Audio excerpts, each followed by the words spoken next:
Waa'ee du'a Qananii miidiyaaleen addacha seenanii akka hin gabaasne manni murtii dhorke. Du'a Qananii addunyaa ilaalchisee miidiyaaleen addacha seenanii akka hin gabaasne manni murtii federaalaa dhorke. Galmeen saaqamee daqiiqaawwan muraasa booda miidiyaaleen addacha gadi dhiisanii akka ba'an taasifameera. Manni murtii federaalaa jalqaba ramaddii araddaatti dhaddachi beellama yeroo tokkoffaa du'a jaalallee weellisaa Andu'aalem Gosaa shamarree Qananii addunyaan wal qabatee miidiyaaleen addacha seenanii akka hin gabaasne dhorke. Manni murtichaa bu'aa qorannoo poolisii dhaggeeffachuuf har'atti beellamee kan ture yommuu ta'u, akkuma dhaddachi eegaleen poolisii miidiyaaleen dhaddacharraa naaf yaa'aa ittifaman jechuun iyyateera. Miidiyaaleen odeeffannoo sobaa tamsaasuun adeemsa qorannootti dhiibbaa geessisaa jiru kan jedhe qorataan poolisii hawaasa ilaalcha dogongora akka qabaatu taasisaa jiru jedheera. Kanaafis miidiyaaleen dhaddacha akka hin seenne manni murtichaa jala murtii akka kennu gaafataniiru.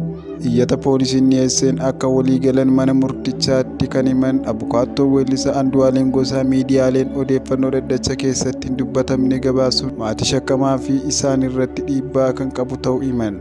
Akka fakkeenyaattis odeeffannoowwan shakkamaan konsertii akka dhiyeessuuf mirgi wabii yaa eegamuuf akkasumas abukaattoon shakkamaadhaan yaadannoo guyyuu miidhamtuu yookaan Qananii addunyaa harka koo jira jedheera jedhan kaasan. Yaada poolisii fi abukaattoo kan dhaggeeffate manni murtichaa dhaddachawwan kanaan dura turan irratti miidiyaaleen karaa sirrii fi madaalawaa ta'een akka gabaasan ajaja dabarsuunsaa yaadachiise.